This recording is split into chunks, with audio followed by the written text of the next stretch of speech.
Welcome to Wanna Bet, the daily gambling game show that takes betting seriously, but not much else. Get our favorite plays on the totals, sides, props, exotics, and futures to jump on now. So let's get it started with Jason and Ben.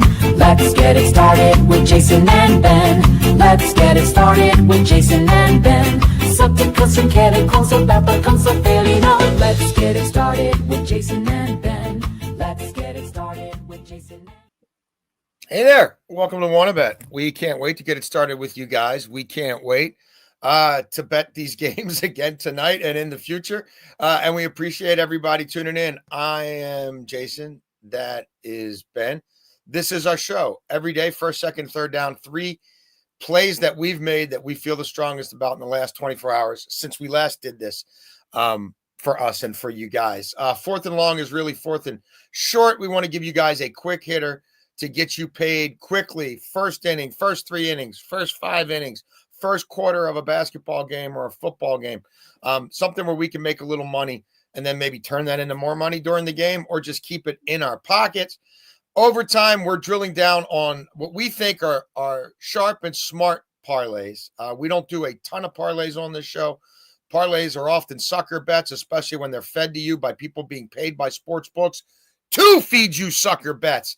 But there can be value to be found, especially if you get on them early enough. So with the NFL Week 1 fast approaching, we will look at, for the rest of this week, some parlays that we've played that we feel good about in overtime. And Beltway Ben, as always, we let the people know how we've done since we launched this show on May the 21st, how we did last night. I split in the PLL. Would have been nice to get a few more goals out of Philadelphia. Hats off to the Atlas. They took our guy Michael Sowers away completely. Did a job on him around the crease. And the Atlas go to the final against Denver, who Ben and I thought would probably run roughshod over California. And they did after a slow start, which was to be expected given that Denver hadn't played a game in almost 6 weeks. Split in MLB. Could have really used that parlay, Beltway Ben. Got 3 runs in the first 3 innings of that Colorado-San Francisco game instead of 3.5. When the number 9 hitter hits a 2-run home run, and then the leadoff guy, Ramos, who's been crushing it, gets a hit after that, maybe not try to stretch it into a double next time, Helio. I love what you're doing lately, but if you stay on first base, I think we get another run at a Dollander, and we hit that parlay. How about you, Beltway Ben? How about them TCU? Are they the Horned Frogs? The Horny Frogs? I don't know. Yeah, the Horned Frogs. It was a great night for them. We gave them out Saturday. We also hit a nerfy here. I do want to talk about the one loss we had last night. Again, it was like we were up almost 2 units last night. Felt really good. Ellie De La Cruz at 1 p.m. yesterday hits a triple with no outs. Would have been an inside the park home run, but decides to stay at third because there's no way they don't get him in, right? No outs, man on third. Yeah. Ground out. Our friend Austin Hayes ground out, all fly bat, pathetic. Gavin Lux ground out, and then the rookie comes up and makes a third out of the inning. So that's why we didn't cash that one. But again, TCU cash, Ketel Marte home run his first at bat. We cashed the nerfy in that A's game. So it was a very, very good night. And then the PLL, as you mentioned, you split. I did as well. We had Sowers at plus money, his points that did not cash, but we did have the under in the Denver game, which was a good cash for us there. So we split in the PLL as well. That Maryland line, try finding that anywhere. Try finding it. I mean, it's pretty much at 18 now. So we wanted to get on that early. And Denver, last I looked, that was down to plus 120. So all our plays in real time are available in the Super Discord right there. You can just capture that QR code there. I don't know. I probably used the wrong verb there. I'm not very good at that stuff. Anyway, whatever. Scan, I guess technically scan the QR code. You can find out how to join our Discord. All right, Ben, let's get to it. First down. Yeah, you just mentioned the guy that I'm going to for first down. It's Elliot Ramos, over 2.5 hits, runs, and RBIs here at minus 110. And you look at the matchup that he has. You're facing Kyle Freeland, 4 for 12 against him in his career, and he also has a home run. You also look at what righties are doing against Freeland, 359, 408, 536 slash line. He's given up 20 home runs this year through 25 starts, and 19 of them have been against right-handed hitters. Ramos sits in a good spot in the lineup. We know he leads off. We know what he does, and they've been doing at the plate. This Giants offense is all of a sudden starting to turn it on. Crushing it. We were waiting for this all year. They add Devers. The offense is still nothing. And now the last month they have been mashing the baseball. And we're going with their leadoff hitter tonight, in Coors. You know the ball is going to be flying there. And we have a 2.5 number at -110, which you don't love. But again, given the circumstances, where he hits in the lineup and the matchup he has, I do like him over 2.5 hits, runs, and RBIs. That lineup's crushing it. And if you look at San Francisco's overall numbers, they're deceiving because they're the worst hitting team in baseball at home, them and the Nats. On the road, they've been league average all year. And right now, they're far above league average because Devers is back to being Devers. Adames isn't getting on base as much as you think, but the power's back. He's going to end up having 30 home runs by the end of the year. Chapman's back and healthy, having better at-bats. The lineup is a whole lot more connected right now than it's been all season. I'm on that game as well. We'll get to that in a minute. First down. Look, I was on an Akron under last week, Beltway Ben. I played it at 50.5. Do you recall how many total points were scored in that Akron, Wyoming football game that was played last? Yeah, there were 10, and the 7 was scored in the fourth quarter. Yeah, 10, and they were all scored by Wyoming. Akron could not score on Wyoming. Now, I've told you guys, let's not go crazy. But if you already thought a team was offensively limited and challenged, and they played a Wyoming team and could do nothing, what do we think they're going to do against Nebraska? I'm not a big Nebraska guy. I'm just getting this under 48 while we still can. If you look around, there's one book out there, one prominent book that still has the 48. It's 47 and sinking in a lot of places. I'm not sure Akron scores even in garbage time against Nebraska. Matt Rule needs all the wins he can get, but Matt Rule is also not a run-up-the-score guy. He doesn't want to be chucking the ball all over the field. Like, if they're up 30-0 Beltway Ben in the third quarter, I just don't know that Matt Rule's like, oh, I got to hang a 50 burger on these guys. Like, that doesn't strike me as where they are. I do have questions about Nebraska overall, and I have questions about Matt Rule overall. Akron is going to bleed this clock. Akron knows if they want to avoid the 60-0, 50-0, the kind of thing that could take us over, they've got to just play field position. They've got to be smart. They were uber conservative against freaking Wyoming. So I want to get this one early in the week. You're going to probably see, especially early in the college football season, certain teams popping up with me early in the week over and over. Like, I'm not watching 100 college football games a weekend, but like, I'm taking a lot of notes on the ones I'm watching and the ones I'm paying attention to. Kind of like what we're doing in the Premiership right now in England. That's working pretty well for us early in the year. You're going to see certain teams popping up against. We're in international break right now. When the EPL comes back, we're going to be on Bournemouth. Get on Bournemouth now for plus money in their next match. Second down, Ben. Yeah, second down, we'll stick to the MLB, and I'm going to go with C.J. Abrams over 1.5 hits, runs, and RBIs. Again, when I can get a leadoff hitter at 1.5 and a fair price, right, 130, I will take it any day of the week. When you look at what he's done against right-handed pitching, 273, 341, 485/9. Not a ton of power at home, but he does have good numbers. When he gets to first base, we know he can take second, which is awesome for us here, especially in the leadoff spot. He'll get 4 to 5 opportunities. He's facing Mazur, who 2 for 2 against in his career, and lefties have really gotten to Mazur in his 2 starts this season. Comes over from the Padres in a trade end of last year. And the Marlins, like, they're fighting their offenses, but their pitching is not. Yeah. That's not what's keeping them in a lot of these games. A few starters, but Mazur, again, this is just his 3rd start of the season. So I do think Abrams gets to him here over 1.5 hits, runs, RBIs. Like it. I've got a little MLB parlay, a money line parlay here. Second down. It touches on that Giants game we were just talking about. So Colorado's 22-48 at home. Like, I don't know that I need to belabor the point. Kyle Freeland started at home 11 times. The Rockies have won 3 of those games. Kyle Freeland really struggles at Coors Field. Most people struggle at Coors Field. The Giants playing their best ball of the year, 8-2. That's on the run line in their last 10.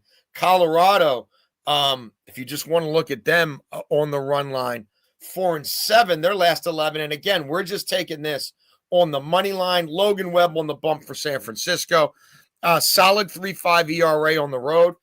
Last year, pitched at Coors Field, went 6 innings, did give up 8 hits and 4 earned runs. In 23, he pitched there, went 8 innings, 4 hits, just 1 earned run. The Colorado lineup is really struggling right now. Hunter Goodman slowed down a little bit. Nobody else is really picking it up. So give me the Giants, who, guess what? They're back to 500 and they're on the periphery of the wild card. to take care of business at Coors. Similarly, Boston Red Sox 44-27 at home. Cleveland's dropped 7 straight on the road. Slade Ciccone was a thing for a while. Not anymore. He's got a 5.35 ERA his last 7. He does not get swing and miss, Beltway Ben, and his fly ball rates have started to soar. Fenway Park's very, very good to the Boston Red Sox lineup. Boston's won, 5 in a row at home. And Garrett Crochet on the bump for the Boston Red Sox. He's got a 1.17 ERA for his career against Cleveland. Remember, he was in that division with Chicago. He's got a 1.17 ERA against Cleveland in his career. At home this year, a 2.33 ERA. The league batting just 210 off of him. He's only made 6 starts at Fenway since June 1st. Boston is 5-1 in those starts.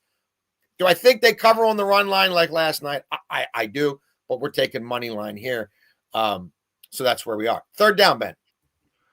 Third down, I will go to an NFL prop that I'm getting early in the week, and it's going to be George Kittle over 59.5 receiving yards. Now, he owns we these always guys. 100%. He owns. And we always talk about it.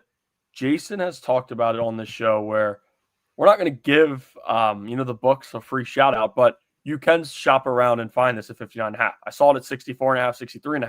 And I was trying to get down a little bit, and all of a sudden I find one. I'm like 59.5, and it was at the same price, so I had to jump on it like that. He's facing a Mike McDonald defense that has struggled against tight ends since his time running a defense in Baltimore, right? We knew what he did at Michigan. He was an assistant before. Then he goes to Michigan as a defensive coordinator. Then goes to Baltimore, and their defenses are awesome.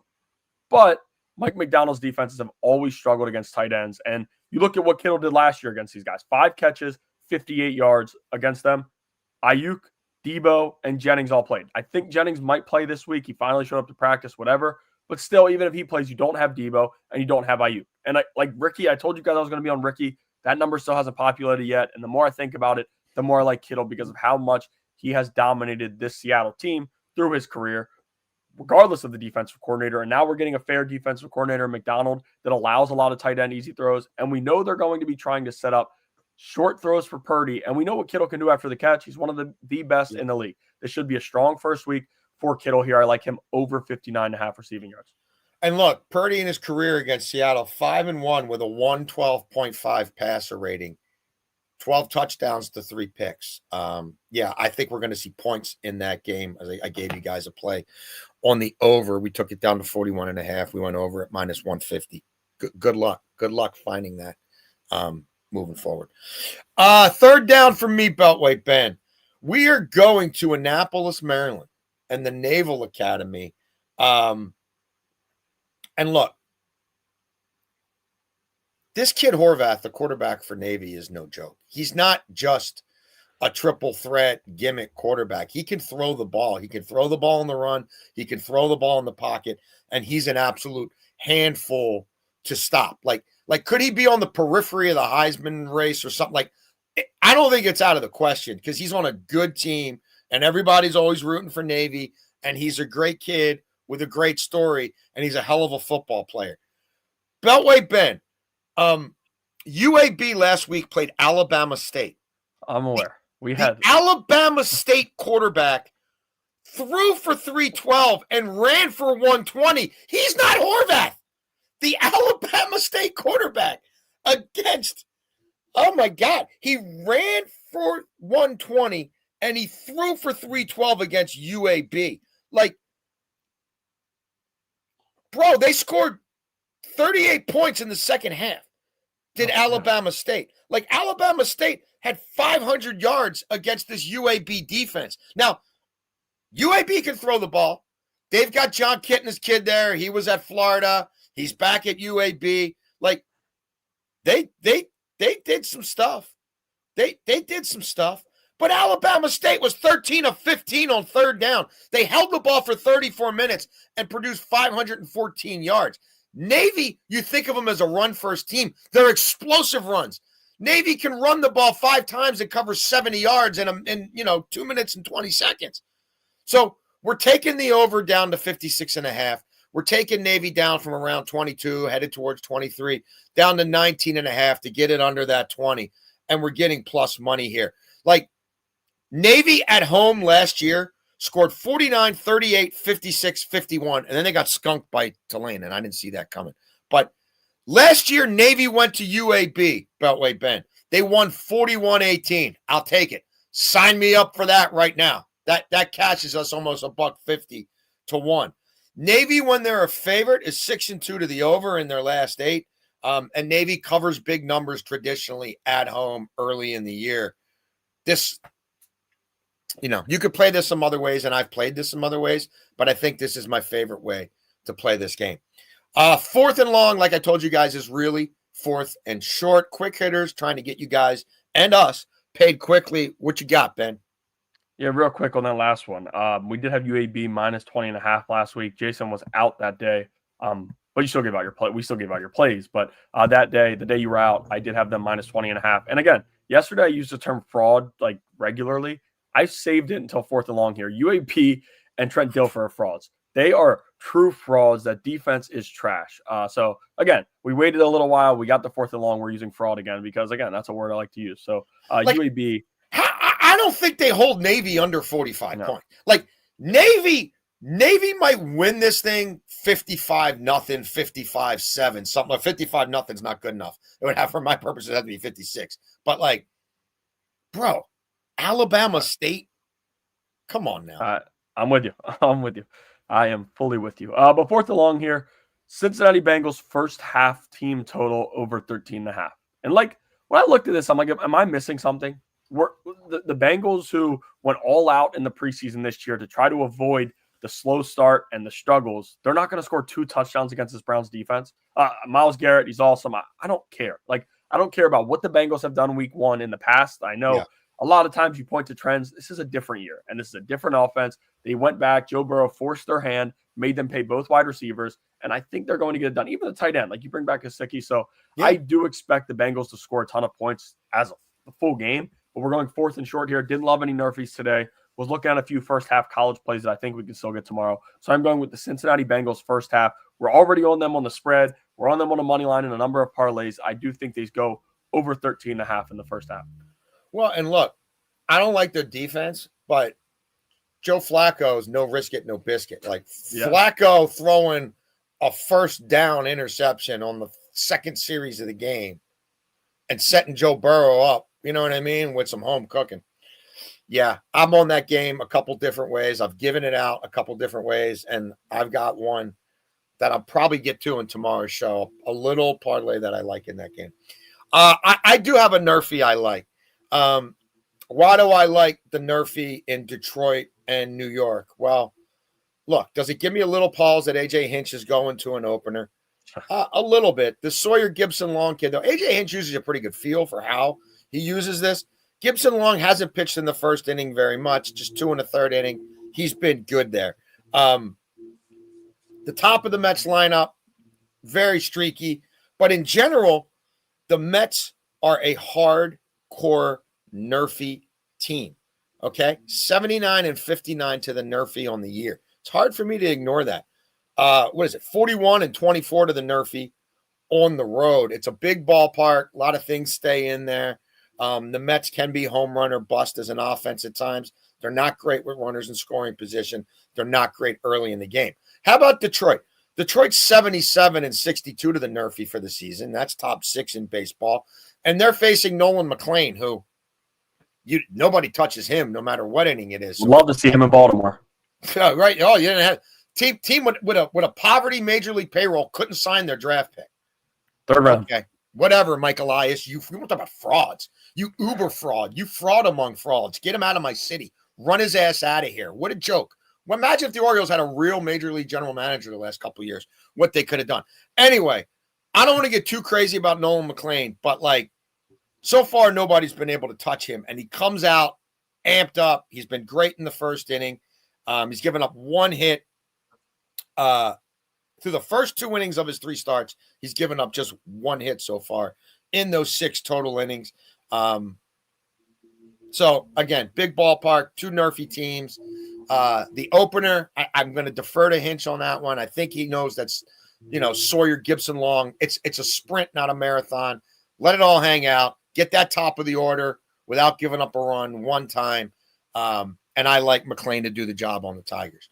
Overtime, Beltway, Ben. Yeah, we're going to an NFL parlay here, which it's basically a same game parlay, and then you add one prop from Friday night in. So it's Devontae Smith, and we had to kind of shorten this to make it fit in the graphic, but Devontae Smith, 30-plus receiving yards, Dak Prescott, 200-plus passing yards, George Pickens and Xavier Worthy, 40-plus receiving yards, and you can get it at plus 165. Devontae Smith goes over this pretty regularly, and I don't think he'll have any issue with it here. Again, we've talked about it. Jason's mentioned it a bunch. Like, you don't think Philly's going to throw for a ton of yards, but 30 receiving yards from wide receiver 2, who is a wide receiver anywhere else, should not be difficult. Yeah. Dak Prescott's going to be playing from behind all game, 200-plus passing yards. Mentioned it yesterday, but I do think there's a good chance of that. And I am going, not all in, but I think I'm going to be on his regular receiving yards prop either tomorrow or the next day. I think George Pickens has a good showing in week 1. I just think Dak is going to get him the ball. I think they want to make that trade look right. And I think everybody's talking about what he's going to do for that locker room. I think Dallas would feel really good if he comes out and gives them 60 to 70 yards in week 1. And then Xavier Worthy, the wide receiver situation, like Rashee Rice did end up getting suspended.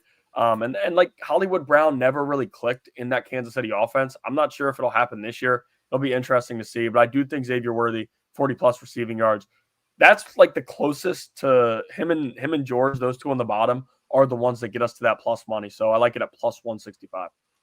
Yeah. That soft grass in Brazil is going to be hell for defensive backs. And this kid, as twitchy as he is, one cut and could be a screen pass. I am on a same game parlay. This might be the only same game parlay I do at all in week 1, but put this together yesterday morning. And jumped on it and want to give it to you guys. I'm already on this Eagles game. I'm pretty heavily leveraged on this Eagles game. And I like it because I think it's the men against the boys. The Eagles destroyed them to the tune of 75-13 or something total points last year. So look, here's how we're going to play this same game parlay. I've been playing the Eagles at 21.5 in some other areas. Let's play the Eagles over 20.5. If they don't get to 21 points in this game, something went horribly wrong. I think they could do it in the first half. I like them up to 8.5. I'd probably even play them minus 9.5 for the game. Let's take it to 6.5 here, under a touchdown. First game after a Super Bowl, fired up. They had a great offseason, not a lot of huge defections, and I think it's the men against the boys. And the Dak 200 passing yards, he's a compiler, and I think garbage time might start early in the third quarter here. And then the Eagles, I think, will call off the dog some. You want to throw it underneath the CeeDee Lamb so he could get his 80 yards and you could get your 250, knock yourself out. They can always clamp down in the red zone. But 200 seems very much in play for me. So that's where I am. Beltway Ben, let the people know again how we did last night and how we've done since we launched this show on May 21st. There you have it. This is the only gambling daily game show that we know of. It's certainly the only one that keeps score. We self-scout to see what we're doing well, what we're not doing well. You may have noticed I've backed way off of MLB lately. Unfortunately, international break in soccer, not much of that, although I might be taking South Korea over the U.S. in a friendly. We'll monitor those markets. And we're fired up for the games tonight, fired up to do this again tomorrow, super fired up that football is back on Thursday. You want to bet, we want to bet. We thank you for wanting to bet with us.